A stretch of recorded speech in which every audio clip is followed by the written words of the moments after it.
اور اگر اس سے بھی نہ مانے، بہت زیادہ بدتمیز ہے، اور مرحلہ یہ پہنچ گیا کہ اب دونوں کی زندگی ایک ساتھ گزر نہیں سکے گی، یا تو بیوی خودکشی کر لے گی یا شوہر بھاگ جائے گا اور مر جائے گا، یہ پوزیشن آئی۔ ارکان سماج نے دیکھ لیا کہ اب دونوں کا علیحدہ ہونا ہی بہتر ہے، لڑکا کی کہیں اور شادی کر دو، لڑکی کی کہیں اور کر دو، پنچایت نے طے کر دیا۔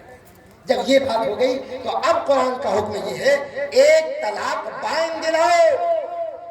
اس مسئلے کو سمجھیے، لوگ صرف نماز روزہ سننے سے نہیں، یہ دین ہے۔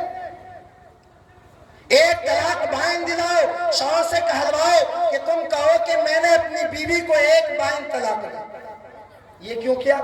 یہ کر کے یہ ہو جائے گا کہ میاں بیوی تو الگ ہو گئی، چاہے وہ جہاں چاہے عدت کے بعد شادی کر لی، لیکن ایک آپشن باقی رہے گا، وہ یہ کہ کبھی اگر یہ بیوی سوچے کہ میں اپنے پہلے شوہر کے پاس جاؤں تو بغیر حلالہ کے پہلے شوہر کے پاس آ سکتی ہے۔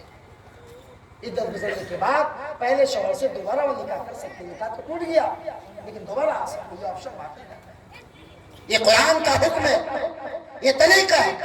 رہ گئی بات تیسری طلاق کی، تو تیسرا طلاق تو دینے کے لیے ہے ہی نہیں۔ طلاق تو اللہ کے یہاں بہت مقبول عبادت ہے، بہت مقبول حلال ہے ہی نہیں دینے کے لیے۔ لیکن اب سنیے جو کہا گیا اس میں، مجھے اس پر بات کرنی ہے کہ حلالہ کوئی چیز نہیں، وہ کیوں بنے؟ عدت کوئی چیز نہیں، وہ کیوں بنے یہ قانون؟ اگر کوئی شوہر واقعتاً 3 طلاق دے دے، اب قرآن کا حکم ہے فَإِن طَلَّقَهَا فَلَا تَحِلُّ لَهُ مِن بَعْدُ حَتَّىٰ تَنكِحَ زَوْجًا غَيْرَهُ، کہ اب بغیر حلالہ کے وہ بیوی اپنے پہلے شوہر سے نکاح نہیں کر سکتی۔ یہ بات ہے نا؟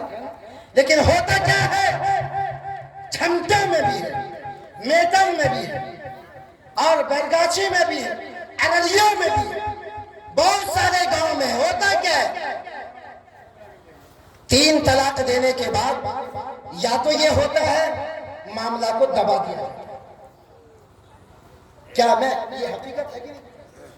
کسی کو بتاؤ مت، بتاؤ گے تو خاندان کا نام مٹ جائے گا، عزت لٹ جائے گی کہ فلاں بابو کے گھر میں 3 طلاق اور حلالہ، توبہ توبہ، ایسا کیسے ہوگا؟ دبا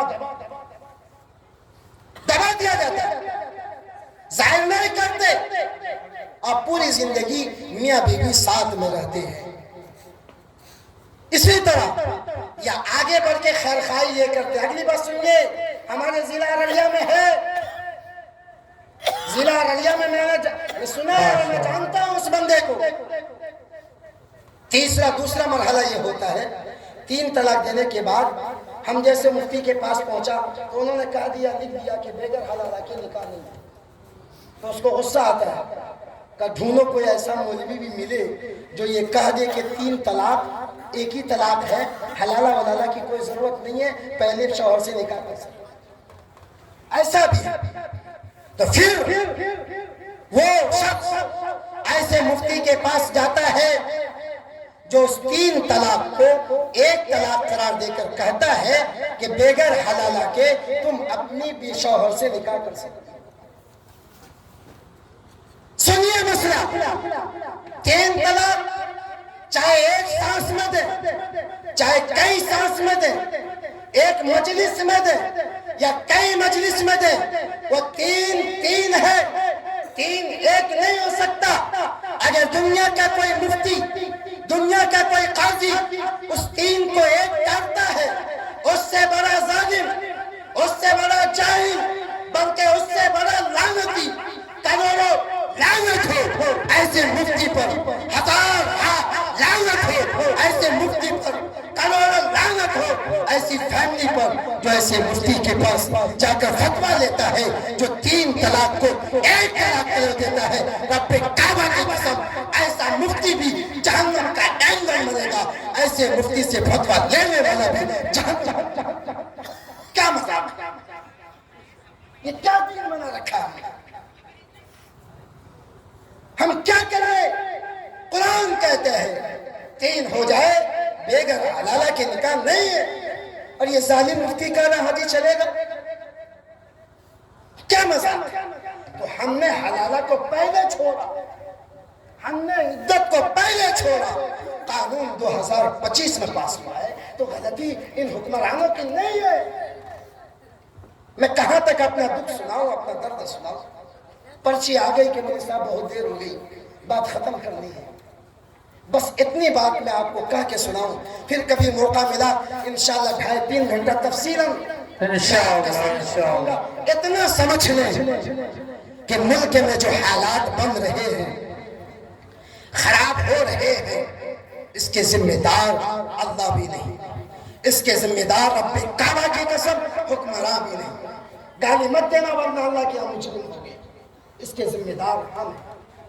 قرآن کا اعلان ہے من اعرض عن ذکری فإن له معیشة ضنکا. جو اللہ کے حکم کو توڑے گا اس کی زندگی تنگ ہو جائے. اللہ کہتے ہیں میں تنگ کروں. جب اللہ خود ہماری زندگی تنگ کر دے تو کون اس کو آسان کر سکتا ہے. اور یہ بات سمجھیے کہ یہ جو حالات بنے ہیں اس کا مقصد مسلمانوں کو مٹانا نہیں. یہ آخری بات ہے کہ سالک اعظم صاحب کی بات ختم کرتا ہوں. آخری سوال یہ کہ حضرت اب کروں کیا کرنا ہے؟ تو اسی حدیث کے آخری ٹکڑے میں نبی کریم صلی اللہ علیہ وسلم نے فرمایا کہ اللہ ارشاد فرماتے ہیں اشغلوا انفسکم بالتضرع والدعاء. کہ لوگوں ان حالات کی خرابی کی وجہ یہ ہے کہ تمہاری بدعمالی کی وجہ سے میں ناراض ہو گیا، ریموٹ میں نے چلایا ہے. اگر تم حالات کو بہتر کرنا چاہتے ہو میرے در پہ آ جاؤ، مجھے منا لو، میری طرف پر پلٹ کر آ جاؤ. قرآن کہتا ہے لعلہم یرشعون. ہم اس لیے مزہ چکھاتے ہیں تاکہ بے نمازی نمازی بن جائے، بے پردہ پردے میں آ جائے، گالی بولنے والا زبان پہ کنٹرول کر لے، حرام کھانے والا حرام کھانے سے باز آ جائے، غیبت کرنے والا غیبت سے باز آ جائے، ظلم کرنے والا ظلم سے باز آ جائے. مقصد یہ ہے تاکہ تم پلٹ کے آ جاؤ، پکا سچا مسلمان بن کے بن جاؤ. اس لیے میرے بھائیوں ہمیں اس ملک میں ہم اور آپ جینا چاہتے ہیں، مسلمان بن کے جینا چاہتے ہیں تو ہمیں پلٹنا ہوگا، رب کی طرف آنا ہوگا، اپنے اعمال کو بدلنا ہوگا. رب کعبہ کی قسم ہمارا ووٹ ملک کے حالات نہیں بدل سکتا ہے، ہمارا عمل ملک کے حالات کو بدل سکتا ہے. دعا کریں اللہ تعالی ہمیں اپنے اعمال کو بدل کر اس ملک کو حالات کو بدلنے والا بنائے. وآخر دعوانا ان الحمد للہ رب العالمین.